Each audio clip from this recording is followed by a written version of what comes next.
पर यदि आप जीवन के प्रति संवेदनशील बनना चाहें, बोध बढ़ाना चाहें, सामान्य धारणा से परे चीजों को समझना चाहें, तो आप सिस्टम में जो डालते हैं वो बहुत महत्वपूर्ण हो जाता है।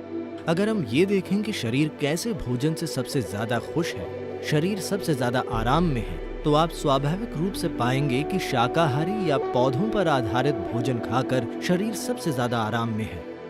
मैं दिन में एक ही बार खाता हूँ, जो मुझे पूरे 24 घंटे चलाए रखता है।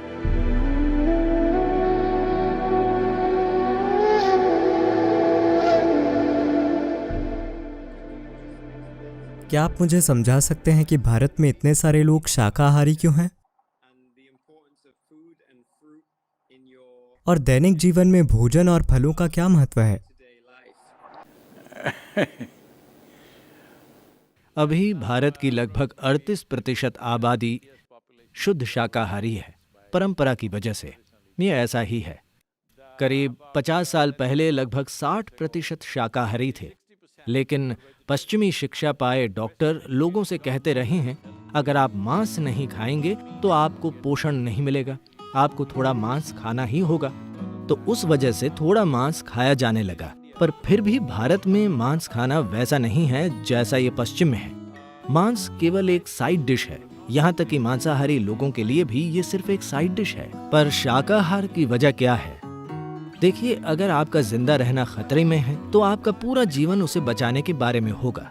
एक बार जब जीवन संरक्षण का इंतजाम हो जाता है, तब आप सोचते हैं कि ये सब किस बारे में है, क्योंकि जब सवाल जिंदा रहने का हो तो ऐसा लगता है कि जब जीवन चलाना ठीक से हो जाएगा तो हर चीज जबरदस्त हो जाएगी। पर जीवन संरक्षण का ख्याल हो जाने पर आपको एहसास होता है कि ये सच्चाई नहीं है। आपका जीवन किसी और चीज की लालसा कर रहा है। तो जीवन जीना बहुत सरल और आसान था। ये एक समृद्ध भूमि थी, लोग अच्छे से जीते थे। उस कारण से उन्होंने भीतर की ओर देखना शुरू किया और कई चीजें विकसित होनी शुरू हो गयी। और एक महत्वपूर्ण बात यह है कि यहाँ की लगभग 70% आबादी हमेशा सक्रिय रूप से आध्यात्मिक थी।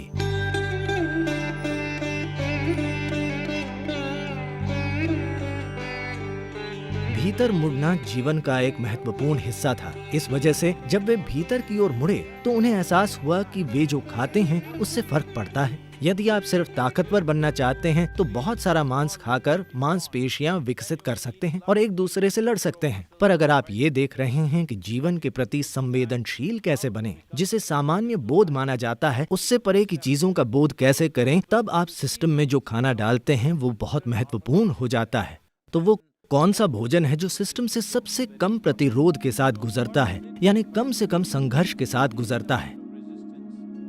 तो इसे समझने के लिए आइए इसे ऐसे देखते हैं। जैसे मिसाल के लिए, अगर आप कच्चा मांस खाते हैं तो मांसाहारी जानवरों की तुलना में मानव सिस्टम में, सारे मांसाहारी जानवरों में आहार नली की लंबाई उनके शरीर की लंबाई की लगभग बस 3 गुना होती है। सभी शाकाहारी जीवों की आहार नली की लंबाई शरीर की लंबाई से 5 से 6 गुना तक होती है। तो एक इंसान में ये 24 से 28 या 30 फीट के बीच हो सकती है, जो हमारे शरीर की लंबाई का लगभग 5 से 6 गुना है। इस किस्म की आहार नली में अगर आप मांस डालते हैं तो ये बहुत ही धीरे धीरे आगे बढ़ेगा। It will travel through this very, very slowly, approximately. कच्चे मांस को सिस्टम से गुजरने में करीब 70 से 72 घंटे लगेंगे।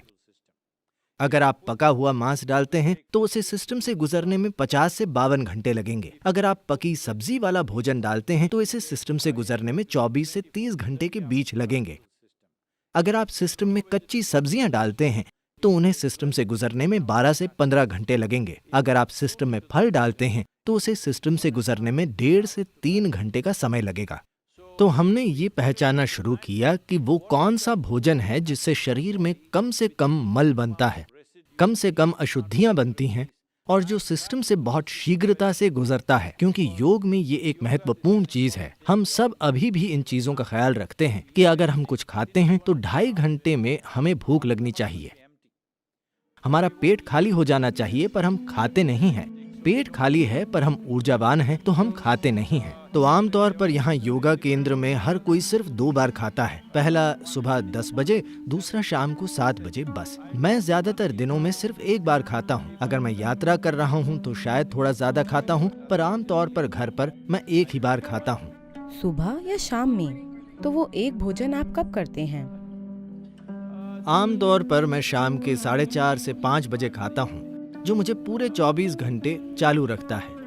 ये कोई नियम नहीं है, बात बस इतनी है कि जरूरत इतनी है। तो मान लीजिए किसी दिन बहुत ज्यादा शारीरिक काम है, तो आप एक छोटा नाश्ता खा सकते हैं या कोई फल या ऐसा ही कुछ खा सकते हैं। Food is not to be made into a philosophy or a kind of a… भोजन को फिलॉसफी या कोई धार्मिक प्रक्रिया नहीं बनाया जाना चाहिए। भोजन शरीर की जरूरत है। अगर हम इस पर गौर करें कि शरीर किस तरह के भोजन से सबसे ज्यादा खुश है, शरीर सबसे ज्यादा आराम में है, तो आप स्वाभाविक रूप से पाएंगे कि शाकाहारी या पौधों पर आधारित भोजन खाकर शरीर सबसे ज्यादा आराम से और सहज है। ये शरीर लचीला और आराम में है और इसे रोजाना कम काम करना पड़ता है। तो स्वाभाविक रूप से जिन्होंने अपने शरीर की प्रकृति पर गौर किया, वे सहज ही शाकाहारी बन गए। जब सवाल जिंदा रहने का था तो कुछ भी शिकार करना और उसे मारकर खाना एक स्वाभाविक प्रक्रिया थी।